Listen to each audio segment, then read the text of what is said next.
Israel और फिलिस्तीन में युद्ध जारी है, लेकिन इस युद्ध का कौन जिम्मेदार है, इसके लिए तरह तरह के नाम सुझाए जा रहे हैं। एक साल पहले यानी 2021 में नेतन्याहू को घोटालों के आरोप की वजह से प्रधानमंत्री पद से इस्तीफा देना पड़ा था। एक्सपर्ट्स का मानना था कि नेतन्याहू का करियर अब खत्म है, लेकिन इसे गलत साबित करते हुए बहुमत नहीं मिलने के बावजूद छठी बार देश के प्रधानमंत्री बने। इजराइल में किसी एक पार्टी को बहुमत नहीं मिलना हैरानी की बात नहीं है। वहां 74 साल के इतिहास में ऐसा एक भी बार नहीं हुआ कि कोई पार्टी अपने दम पर सरकार बना पाई। इस बार हैरानी की सबसे बड़ी वजह नेतन्याहू की नई सरकार में शामिल कट्टरपंथी पार्टियां थी। इनमें कई पार्टियां तो पूरे फिलिस्तीन पर कब्जे के समर्थन में हैं। हमास के हमलों की 3 बड़ी राजनीतिक वजह सामने आती हैं। चलिए हम आपको उनके बारे में बताते हैं। पहली वजह, नेतन्याहू ने नई सरकार में तमर बेन-गुविर को राष्ट्रीय सुरक्षा मंत्री बनाया है। बेन-गुविर इजराइल के सबसे विवादित नेताओं में से एक हैं। वो अति राष्ट्रवादी मीर कोहान के कोहानिस्ट विचारधारा के अनुयायी हैं, जिनका मानना है कि इजराइल में गैर यहूदियों को मतदान तक का अधिकार नहीं होना चाहिए। बेन-गुविर उन इजरायली सैनिकों को लीगल माफी देना चाहते हैं जो फिलिस्तीनियों को गोली मारने के दोषी पाए गए हैं। अल-अक्सा मस्जिद के पास अक्सर कहते हैं, मैं यहाँ देश बचाने आया हूँ, मैं जिहादियों के खिलाफ लड़ाई लड़ रहा हूँ। दूसरी वजह, गठबंधन दलों के दबाव की वजह से सरकार और एजेंसियों का ध्यान वेस्ट बैंक की तरफ था।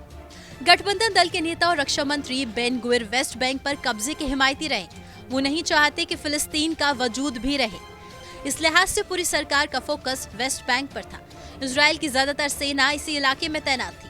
हमास ने इसका फायदा उठाया और गाजा पट्टी की तरफ से इजराइल में घुसपैठ और हमला करने में कामयाब रहे। तीसरी वजह, इजराइल की मीडिया बेंजामिन नेतन्याहू पर भी सवाल उठा रही है। उन्होंने सुप्रीम कोर्ट की ताकत कम करने के लिए कानून बनाया। इसके बाद पूरे देश में सरकार के खिलाफ प्रदर्शन होने लगे। सरकार ने इस प्रदर्शन को दबाने में पूरी ताकत लगा दी। अब अगर ये बिल पास हो जाता है तो संसद में जिसके पास भी बहुमत होगा वो सुप्रीम कोर्ट के फैसले को पलट सकेगा। लोगों को लगा इससे देश में लोकतंत्र और सुप्रीम कोर्ट कमजोर होगा।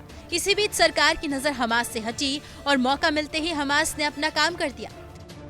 इजराइल के प्रधानमंत्री बेंजामिन नेतन्याहू ने कहा कि उनकी सरकार हमास को खत्म करके ही मानेगी, लेकिन इस स्थिति के लिए देश के जानकार उन्हीं को दोषी ठहरा रहे हैं। उनका कहना है कि नेतन्याहू ने हमास के खिलाफ कमजोर नीतियां अपनाई थी। इजराइल के पत्रकारों से लेकर नेतन्याहू के करीबी अब उन नीतियों का जिक्र करने में लगे हैं जिसके तहत पीएम ने हमास को अपने सबसे करीबी बना लिया। उनका मानना है कि 2 देशों के अपने सिद्धांतों की रणनीति के तहत नेतन्याहू ने हमास को अपने बहुत करीब कर लिया था।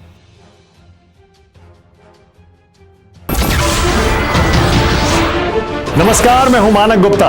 अगर आपको हमारा ये वीडियो पसंद आया हो तो इसे लाइक और शेयर जरूर करें, और हां, हमें सब्सक्राइब और फॉलो करना ना भूलें ताकि आप देश और दुनिया की कोई खबर मिस ना करें। तो जुड़े रहिए हमारे साथ और देखते रहिए न्यूज़ 24।